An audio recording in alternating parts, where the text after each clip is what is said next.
ಕಾಂಗ್ರೆಸ್ನ ಗೂಂಡ ನಗರ ಆಯುಕ್ತೆಯನ್ನು ಅವಾಚ್ಯ ಶಬ್ದಗಳಿಂದ ಬಾಯಿಗೆ ಬಂದಂಗೆ ನಿಂದನೆ ಮಾಡಿದ್ದಾರೆ. ಬೆಂಕಿ ಹಚ್ಚಿಬಿಡ್ತೀನಿ, ಅದು ಇದು ಏನು ಬಾಯಿಗೆ ಬಂದಂಗೆಲ್ಲ ಮಾತಾಡ್ಬಿಟ್ಟಿದ್ದಾನೆ. ಕಾಂಗ್ರೆಸ್ನ ಸಂಸ್ಕೃತಿಯನ್ನು ಮತ್ತೊಮ್ಮೆ ಬಟಾಬಯಲು ಮಾಡಿದ್ದಾನೆ. 4 ದಿವಸ ಆಗ್ತಿದೆ ಹೆಚ್ಚು ಕಮ್ಮಿ ಇವತ್ತಿಗೆ, ಇನ್ನೂ ಕೂಡ ಆ ವ್ಯಕ್ತಿಯನ್ನು ಅರೆಸ್ಟ್ ಮಾಡಿಲ್ಲ ಪೊಲೀಸ್ನವರು.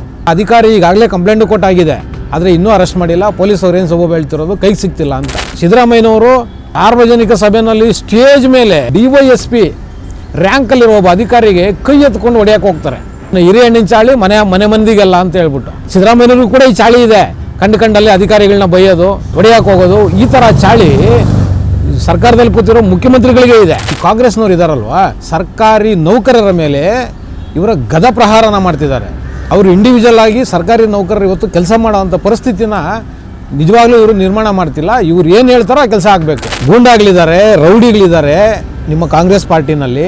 ಯಾರು ಈ ರೀತಿ ಅಸಭ್ಯವಾಗಿ ಅಧಿಕಾರಿಗಳ ಮೇಲೆ, ಸರ್ಕಾರಿ ಅಧಿಕಾರಿಗಳ ಮೇಲೆ ನಡೆಸ್ಕೊಂತಾರೆ, ಇಂಥವ್ರಿಗೆಲ್ಲರಿಗೂ DK ಶಿವಕುಮಾರ್ಗೆ ತುಂಬ ಆತರಿದ್ದಾರೆ. DK ಶಿವಕುಮಾರ್ ಅವರು ರಕ್ಷಣೆ ಮಾಡ್ತಿದ್ದಾರೆ ಅಂತ. ಸರ್ಕಾರಿ ನೌಕರರಿಗೇನೆ ಇವತ್ತು, ಸರ್ಕಾರಿ ಅಧಿಕಾರಿಗಳಿಗೇನೆ ನಿಮ್ಮ ಸರ್ಕಾರದಲ್ಲಿ ಮರ್ಯಾದೆ ಇಲ್ಲ ಕೆಲಸ ಮಾಡೋದಕ್ಕೆ, ಅವರಿಗೆ ರಕ್ಷಣೆ ಇಲ್ಲ ಅಂದರೆ ಇನ್ನು ನನ್ನಂಥ ಸಾಮಾನ್ಯ ಜನರಿಗೆ ಎಲ್ಲಿ ರಕ್ಷಣೆ ಸಿಕ್ಕುತ್ತೆ? ಭದ್ರಾವತಿ MLA ಸೋಮೇಶ್ವರ್ ಅವ್ರ ಮಗಂದು ಇಂಥದೇ ಒಂದು ಕೇಸ್ ಆಯಿತು. ಮರಳು ದಂಧೆನಲ್ಲಿ ಆ ಸರ್ಕಾರಿ ಅಧಿಕಾರಿಗಳನ್ನ ಬಾಯಿಗೆ ಬಂದಂಗೆ ಅವಾಚ್ಯ ಶಬ್ದಗಳಿಂದ ನಿಂದನೆ ಮಾಡಿದರು. ಏನು ಮಾಡಿದ್ರಿ ನೀವು ಆ ಕೇಸ್ನ? ಗೊತ್ತಿಲ್ಲ ಗೃಹ ಸಚಿವರು, ನಿಮ್ಮ ಇಲಾಖೆಯಲ್ಲಿ ಏನೇನು ಆಗ್ತಾ ಇದೆ ನೋಡಿ.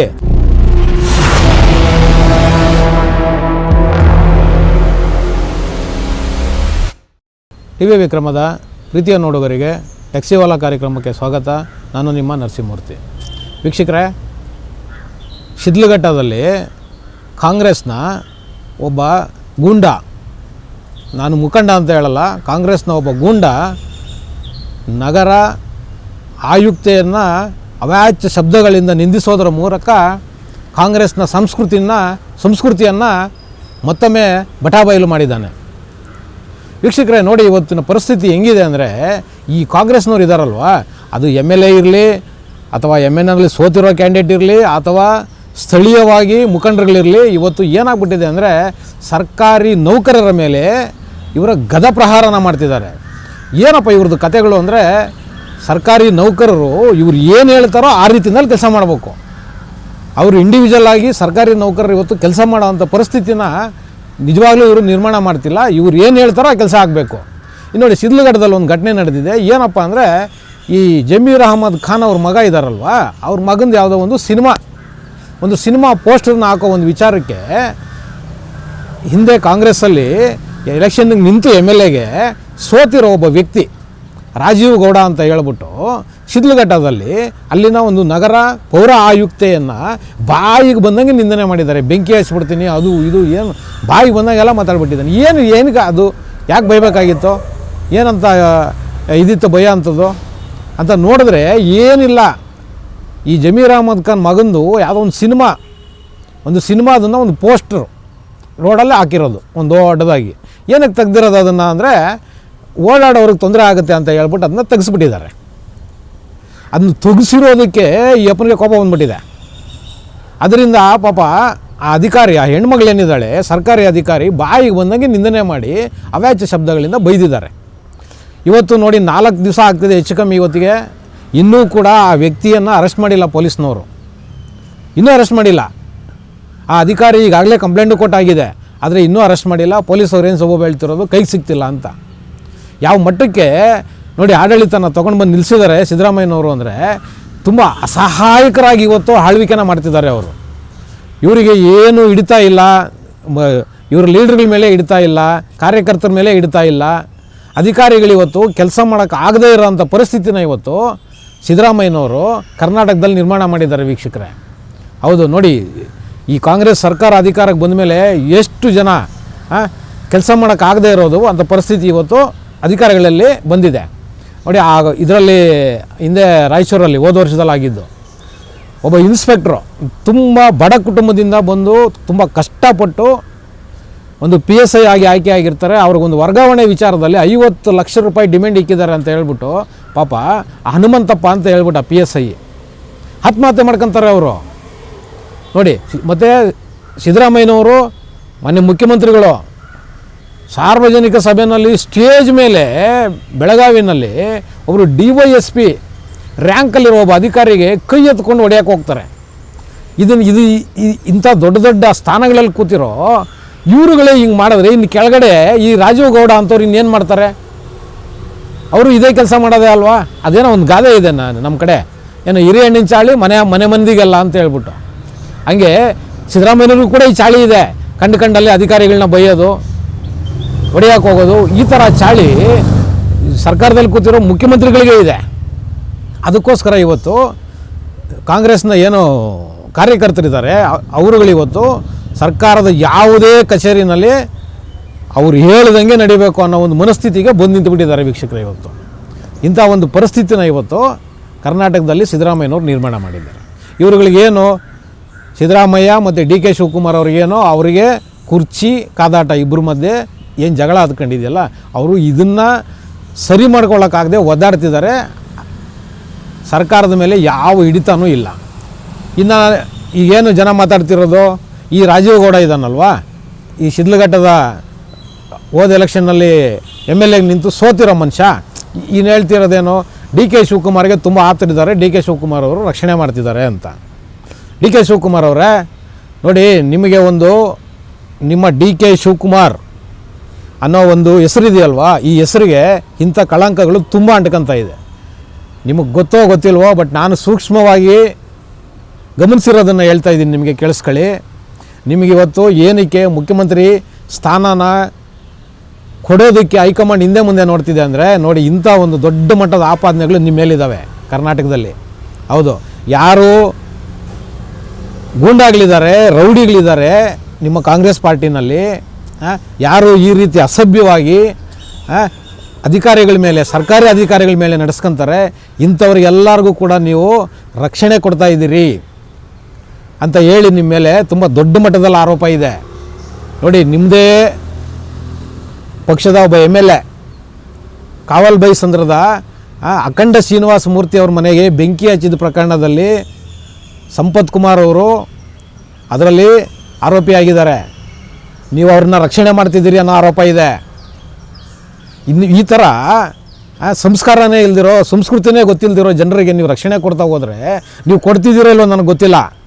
ಬಟ್ ಸಮಾಜದಲ್ಲಿ ಇಂಥ ಒಂದು ವಾದ ದೇವರಣೆಗೂ ಉಟ್ಕೊಂಡಿದೆ. ಈ ಏನು ಇದಾರಲ್ಲ, ಈ ರೀತಿಯ ಚಟುವಟಿಕೆಗಳನ್ನ ನಿಮ್ಮ ಕಾಂಗ್ರೆಸ್ನಲ್ಲಿ ಯಾರೆಲ್ಲ ಮಾಡ್ತಿದ್ದಾರೆ ಅವ್ರಿಗನ್ನೆಲ್ಲನೂ ಕೂಡ ನಿಮಗೆ ಕಟ್ತಿದ್ದಾರೆ. ಯಾಕೆಂದರೆ ನಿಮ್ಮ ನಡವಳಿಕೆಗಳು ಕೂಡ ಹಂಗೇನೂ ಇದೆ. ನೀವೇನು ಹೇಳ್ತೀರಿ, ಯಾಕೆ ಇನ್ನೂ ಅರೆಸ್ಟ್ ಮಾಡಿಲ್ಲ ಅಂದರೆ ಕಾನೂನಿನ ಪ್ರಕಾರ ಕ್ರಮ ತಗೊಂತಾರೆ ಅಂತ. DK ಶಿವಕುಮಾರ್ ಸಾಹೇಬ್ರೆ, ನೀವು ಹೇಳಿ, ಇದೇ ಒಂದು ಕೆಲಸನ ಬೇರೆ ಯಾರಾದರೂ ಸಾಮಾನ್ಯ ಜನ ಮಾಡಿದ್ದಿದ್ರೆ ನೀವು ಇಷ್ಟೊತ್ತು ಏನು ಮಾಡ್ತಿದ್ರಿ? ನೀವು ಅವ್ರ ಮೇಲೆ ಕ್ರಮ ಜರುಗಿಸ್ತಿದ್ರೋ ಇಲ್ವೋ? ಜರುಗಿಸ್ತಿದ್ರಲ್ವಾ? ರಾಜೀವ್ ಗೌಡರ ಮೇಲೆ ಯಾಕೆ ಇನ್ನೂ ಕ್ರಮ ಆಗಿಲ್ಲ? ನಿಮ್ಮ ಪೊಲೀಸ್ನವ್ರು ಇನ್ನೂ ಯಾಕೆ ಅವ್ರನ್ನ ಅರೆಸ್ಟ್ ಮಾಡಿಲ್ಲ? ನೀವು ಉತ್ತರ ಕೊಡಿ ಜನರಿಗೆ ಅಲ್ವಾ? ಇಂಥದೇ ಒಂದು ಪ್ರಕರಣ ಹಿಂದೆ ಭದ್ರಾವತಿಯಲ್ಲಿ ಆಯಿತು. ಅವ್ರು ಯಾರು ಭದ್ರಾವತಿ MLA ಇವರಿದಾರಲ್ಲ, ಸೋಮೇಶ್ವರ್, ಅವ್ರ ಮಗಂದು ಇಂಥದೇ ಒಂದು ಕೇಸ್ ಆಯಿತು. ಮರಳು ದಂಧೆನಲ್ಲಿ ಆ ಸರ್ಕಾರಿ ಅಧಿಕಾರಿಗಳನ್ನ ಬಾಯಿಗೆ ಬಂದಂಗೆ ಅವ್ಯಾಚ್ಯ ಶಬ್ದಗಳಿಂದ ನಿಂದನೆ ಮಾಡಿದರು. ಏನು ಮಾಡಿದ್ರಿ ನೀವು ಆ ಕೇಸ್ನ? ಉತ್ತರ ಕೊಡಬೇಕಲ್ವಾ ಶಿವಕುಮಾರ್ ಅವರೇ? ಅದಕ್ಕೋಸ್ಕರ ನಾನು ಹೇಳ್ತಾ ಇದ್ದೀನಿ, ಇಂಥ ಏನು ಕಾನೂನು ವಿರೋಧವಾಗಿ ಇಂಥ ಚಟುವಟಿಕೆಗಳು ಮಾಡ್ತಿದ್ದಾರಲ್ಲ, ಇಂಥ ಚಟುವಟಿಕೆಗಳು ಮಾಡೋರ ಪರ ನೀವಿದ್ದೀರಾ ಅಂತ ಹೇಳ್ಬಿಟ್ಟು ಇವತ್ತು ದೊಡ್ಡ ಮಟ್ಟದಲ್ಲಿ ನಿಮ್ಮ ಬಗ್ಗೆ ಚರ್ಚೆಗಳಾಗ್ತಿದೆ. ಆ ಕಾರಣಕ್ಕೋಸ್ಕರ ನಿಮ್ದ ಮುಖ್ಯಮಂತ್ರಿ ಸ್ಥಾನ ಏನು ಸಿಕ್ಕೋದಿದೆಯಲ್ಲ, ಅದು ಸ್ವಲ್ಪ ದೂರ ಆಗ್ತಾನೇ ಇದೆ. ಹೌದು, ದೂರ ಆಗ್ತಾನೇ ಇದೆ. ನೀವು ಇದನ್ನು ದಯಮಾಡಿ ಸರಿ ಮಾಡ್ಕೊಳ್ಳಿ. ಯಾರು ಇಂಥ ಕೆಲಸಗಳನ್ನ ಮಾಡ್ತಿದ್ದಾರೆ, ಪಕ್ಷದ ಶಿಸ್ತನ್ನು ಯಾರು ಪಾಲನೆ ಮಾಡ್ತಾ ಇಲ್ಲ, ಸ್ಥಳೀಯವಾಗಿ ಸರ್ಕಾರಿ ನೌಕರರ ಮೇಲೆ, ಸರ್ಕಾರಿ ಕಚೇರಿಗಳಲ್ಲಿ ಯಾರು ತಮ್ಮ ದಬ್ಬಾಳಿಕೆಗಳನ್ನ ಮಾಡ್ತಿದ್ದಾರೆ, ದಯವಿಟ್ಟು ಅಂಥವ್ರನ್ನ ಒಂದು ಸ್ವಲ್ಪ ದೂರ ಇಡಿ. ನೀವು ಮುಖ್ಯಮಂತ್ರಿ ಆಗೋವರೆಗೂ ಇಡಿ. ಅಟ್ಲೀಸ್ಟ್ ನಿಮಗೇನಾದ್ರು ಅನುಕೂಲ ಆಗ್ಬೋದು. ಮತ್ತು ಮಾನ್ಯ ಗೊತ್ತಿಲ್ಲ ಗೃಹ ಸಚಿವರು, ನಿಮ್ಮ ಇಲಾಖೆಯಲ್ಲಿ ಏನೇನು ಆಗ್ತಾಯಿದೆ ನೋಡಿ ಪರಮೇಶ್ವರ್ ಸಾಹೇಬ್ರೆ, ನೀವೇನು ಕೇಳಿದ್ರು ಗೊತ್ತಿಲ್ಲ, ತಿಳ್ಕೊತೀನಿ, ವಿಚಾರಣೆ ಮಾಡಿ ಹೇಳ್ತೀನಿ, ಇದನ್ನು ಹೇಳ್ತಿದ್ದೀರಿ. ನಿಮ್ಮ ಪೊಲೀಸ್ನವರು ಶಿಡ್ಲಘಟ್ಟದಲ್ಲಿ ರಾಜೀವ್ ಗೌಡ ಅವರನ್ನು ಇದುವರೆಗೂ ಅರೆಸ್ಟ್ ಮಾಡಿಲ್ಲ. ದಯವಿಟ್ಟು ನೀವು ಉತ್ತರ ಕೊಡಬೇಕು. ಈ ಕೆಲಸ ಏನಾದರೂ ಸಾಮಾನ್ಯ ಜನ ಮಾಡಿದರೆ ನೀವೇನು ಮಾಡ್ತಿದ್ರಿ? ಇಲ್ಲಿವರೆಗೂ ನೀವು ಸುಮ್ಮನೆ ಇರ್ತಿದ್ರಾ? ಈ ವಿಚಾರದಲ್ಲಿ ಯಾಕೆ ಸುಮ್ಮನೆ ಇದ್ದೀರಿ? ಯಾವ ಶಕ್ತಿಗಳು ನಿಮ್ಮ ಮೇಲೆ ಒತ್ತಡನ ಆಗ್ತಾಯಿದೆ? ದಯವಿಟ್ಟು ನೀವು ಜನರಿಗೆ ಉತ್ತರ ಕೊಡಿ. ಆ ರಾಜೀವ್ ಗೌಡ ಏನಿದ್ದಾರೆ ನೀವು ಈ ಕೂಡಲೇ ಅರೆಸ್ಟ್ ಮಾಡಬೇಕು. ಮತ್ತು ಆ ಅಧಿಕಾರಿ ಏನಿದ್ದಾರೆ ಆ ಅಧಿಕಾರಿಗೆ ನೀವು ನ್ಯಾಯನ ಕೊಡಿಸ್ಬೇಕು. ಇವತ್ತು ಹೆಣ್ಮಕ್ಳು ಕೆಲಸ ಮಾಡದೇ ಇರೋಂಥ ಪರಿಸ್ಥಿತಿನ ನಿರ್ಮಾಣ ಮಾಡ್ತಾಯಿದ್ದೀರಿ ಪರಮೇಶ್ವರ್ ಸಾಹೇಬ್ರೆ. ಹೌದು, ಬರೀ ಹೆಣ್ಮಕ್ಳೇ ಏನೋ, ಗಂಡಸರು ಕೆಲಸ ಮಾಡೋಕ್ಕಾಗ್ತಿಲ್ಲ ಇವತ್ತು. ಆ ಮಟ್ಟದಲ್ಲಿ ಇವತ್ತು ನಿಮ್ಮ ವ್ಯವಸ್ಥೆ ಕೂಲಿಗರಿಸ್ಬಿಟ್ಟಿದ್ದೀರಿ ನೀವು ಪರಮೇಶ್ವರ್ ಸಾಹೇಬ್ರೆ. ಕೂಲಿಗೆಟ್ಟು ಹೋಗ್ಬಿಟ್ಟಿದೆ ವ್ಯವಸ್ಥೆ. ಅದರಲ್ಲೂ ವಿಶೇಷವಾಗಿ ಪೊಲೀಸ್ ವ್ಯವಸ್ಥೆ ಇದೆಯಲ್ವಾ, ಗೃಹ ಇಲಾಖೆ ಇದೆಯಲ್ವಾ, ಅದ್ರ ಮೇಲಂತೂ ಹಿಡಿತಾನೇ ಇಲ್ಲ. ಅಧಿಕಾರಿಗಳು ಏನು ಮಾಡ್ತಾರೋ ಅದೇ, ನಾನು ಅಧಿಕಾರಿಗಳು ಏನು ಮಾಡ್ತಾರೆ ಅದೇ ಅಂತ ಹೇಳ್ತಿದ್ದೀನಿ. ಬಟ್ ಅಧಿಕಾರಿಗಳ ಮೇಲೆ ನಿಮ್ಮದು ಅಷ್ಟು ಒತ್ತಡ ಇದೆ. ಅಧಿಕಾರಿಗಳು ಕೆಲಸ ಮಾಡೋಕ್ಕೆ ರೆಡಿ ಇದ್ದಾರೆ ಅವರು. ಆದರೆ ನಿಮ್ಮ ಸರ್ಕಾರದಲ್ಲಿ ಇವತ್ತು ಪೊಲೀಸ್ ಇಲಾಖೆ ಮೇಲೆ, ವಿಶೇಷವಾಗಿ ಪೊಲೀಸ್ ಇಲಾಖೆ ಮೇಲೆ ನೀವು ಅಷ್ಟು ಒತ್ತಡಗಳನ್ನ ಹಾಕ್ತಿದ್ದೀರಿ. ಅವರು ಸ್ವತಂತ್ರವಾಗಿ ಕೆಲಸ ಮಾಡೋದಕ್ಕೆ ಬಿಡ್ತಿಲ್ಲ. ದಯವಿಟ್ಟು ಪರಮೇಶ್ವರ್ ಸಾಹೇಬ್ರೆ, ನಿಮ್ಮದು ಇನ್ನೂ ನಿಮ್ಮ ಏನು ಈ ಚುನಾವಣಾ ರಾಜಕೀಯ ನೀವು ಇನ್ನೂ ಮುಗಿಸಿಲ್ಲ. ಅದಕ್ಕೆ ಹೇಳ್ತಾ ಇದ್ದೀನಿ, ನೀವು ಮುಂದಿನ ಸರಿನೂ ಎಲೆಕ್ಷನ್ ನಿಲ್ಲೋರಿದ್ದೀರಿ. ನಿಮ್ಮ ಇನ್ನೂ ಮುಖ್ಯಮಂತ್ರಿ ಆಗಬೇಕು ಅನ್ನೋ ಕನಸು ನೀವಿನ್ನೂ ಅದನ್ನೇನು ಚಿವುಟ್ಕೊಂಡಿಲ್ಲ, ಹಂಗೆ ಇಟ್ಕೊಂಡಿದ್ದೀರಿ. ಆ ಕಾರಣಕ್ಕೋಸ್ಕರ ಹೇಳ್ತಿದ್ದೀನಿ, ಇನ್ನು ಇರೋ ಒಂದು 2.25 ವರ್ಷದಲ್ಲಿ ಏನಾದರೂ ಒಂಚೂರು ಕೆಲಸ ಮಾಡಿ, ನಾನು ಒಬ್ಬ ಸಮರ್ಥವಾಗಿ ಕೆಲಸ ಮಾಡ್ತೀನಿ, ನನಗೆ ಯಾವುದೇ ಖಾತೆ ಸಿಕ್ಕಿದ್ರು ನಿಭಾಯಿಸ್ತೀನಿ ಅನ್ನೋದನ್ನ ದಯವಿಟ್ಟು ಪ್ರೂವ್ ಮಾಡಿ.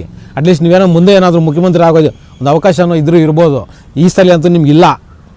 ಅದಕ್ಕೆ ನೀವೇನು ನಿರುತ್ಸಾಹದಿಂದ ಏನೋ ಒಂದು ನಡ್ಕೊಂಡು ಹೋಗಲಿ, ನನಗೊಂದು ಸರ್ಕಾರಿ ಕಾರ್ ಕೊಟ್ಟಿದ್ದಾರೆ, ಹೋಗೋವಾಗ ಒಂಚೂರೇನೋ 0 ಟ್ರಾಫಿಕ್ ಮಾಡಿಕೊಡ್ತಾರೆ, ಆರಾಮಾಗಿ ಓಡಾಡ್ಕೊಂಡು ಇರೋಣ ಅಂತಿದ್ರೆ ಖಂಡಿತವಾಗ್ಲೂ ನಿಮ್ಮ ರಾಜಕೀಯ ಕಷ್ಟ ಆಗುತ್ತೆ. ಪರಮೇಶ್ವರ್ ಸಾಹೇಬ್ರೆ, ನೀವೊಂದು ಒಳ್ಳೆ ಇಲಾಖೆನ ಇಟ್ಕೊಂಡಿದ್ದೀರಿ.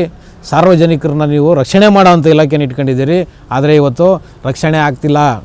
ಸರ್ಕಾರಿ ನೌಕರರಿಗೇ ಇವತ್ತು, ಸರ್ಕಾರಿ ಅಧಿಕಾರಿಗಳಿಗೇ ನಿಮ್ಮ ಸರ್ಕಾರದಲ್ಲಿ ಮರ್ಯಾದೆ ಇಲ್ಲ ಕೆಲಸ ಮಾಡೋದಕ್ಕೆ. ಅವರಿಗೆ ರಕ್ಷಣೆ ಇಲ್ಲ ಅಂದರೆ ಇನ್ನು ನನ್ನಂಥ ಸಾಮಾನ್ಯ ಜನರಿಗೆ ಎಲ್ಲಿ ರಕ್ಷಣೆ ಸಿಕ್ಕುತ್ತೆ? ಪರಮೇಶ್ವರ್ ಸಾಹೇಬ್ರೆ, ದಯವಿಟ್ಟು ಉತ್ತರ ಕೊಡಿ. ಎಲ್ಲಿ ಸಿಕ್ಕುತ್ತೆ ಹೇಳಿ. ಯಾರನ್ನು ಕೇಳೋಣ ನಾವು? ಇಂಥ ಒಂದು ಪರಿಸ್ಥಿತಿನ ನಿರ್ಮಾಣ ಮಾಡಿದ್ದೀರಿ. ದಯವಿಟ್ಟು ಮುಖ್ಯಮಂತ್ರಿಗಳಲ್ಲಿ ಮನವಿ, DK ಶಿವಕುಮಾರ್ ಅವರಲ್ಲಿ ಮನವಿ, ಆಮೇಲೆ ನಮ್ಮ ಗೃಹ ಸಚಿವರು ಪರಮೇಶ್ವರ್ ಅವರಲ್ಲಿ ನಿಮ್ಮಲ್ಲಿ ಕಳಕಳಿಯ ಮನವಿ. ದಯವಿಟ್ಟು ಕರ್ನಾಟಕದಲ್ಲಿ ಕಾನೂನು ಸುವ್ಯವಸ್ಥೆ ಸತ್ತೋಗಿದೆ. ನಿಮ್ಮ ಕಾರ್ಯಕರ್ತರನ್ನ ಹತೋಟಿನಲ್ಲಿ ಇಟ್ಕೊಳ್ಳಿ. ಸರ್ಕಾರಿ ಅಧಿಕಾರಿಗಳನ್ನ ಹೌಡ್ಪಾರಿಗೆ ಅವ್ರನ್ನ ಕೆಲಸ ಮಾಡೋದಕ್ಕೆ ಬಿಡಿ ಅಂತ ಹೇಳುವುದರ ಮುಖಾಂತರ ಇವತ್ತಿನ ಟ್ಯಾಕ್ಸಿವಾಲಾ ಕಾರ್ಯಕ್ರಮನ ಮುಗಿಸ್ತಾ ಇದ್ದೀನಿ. ಶೇರ್ ಮಾಡಿ, ಸಬ್ಸ್ಕ್ರೈಬ್ ಮಾಡಿ, ಲೈಕ್ ಮಾಡಿ, ಹೆಚ್ಚೆಚ್ಚು ಕಮೆಂಟ್ ಮಾಡೋದರ ಮುಖಾಂತರ ನಮ್ಮನ್ನು ಪ್ರೋತ್ಸಾಹಿಸ್ತೀರಿ. ಟಿವಿ ವಿಕ್ರಮ, ದೇಶ ನಿಮ್ಮ ಕೈಯಲ್ಲಿ. ಈ ಕಾರ್ಯಕ್ರಮ ನಿಮಗೆ ಇಷ್ಟ ಆಗಿದ್ದಲ್ಲಿ ಲೈಕ್, ಶೇರ್ ಹಾಗೂ ಕಮೆಂಟ್ ಮಾಡಿ. ಟಿವಿ ವಿಕ್ರಮದ ಕಾರ್ಯಕ್ರಮಗಳನ್ನು ನಿರಂತರವಾಗಿ ವೀಕ್ಷಿಸಲು ಸಬ್ಸ್ಕ್ರೈಬ್ ಮಾಡಿ, ಬೆಲ್ ಐಕನ್ ಒತ್ತಿ.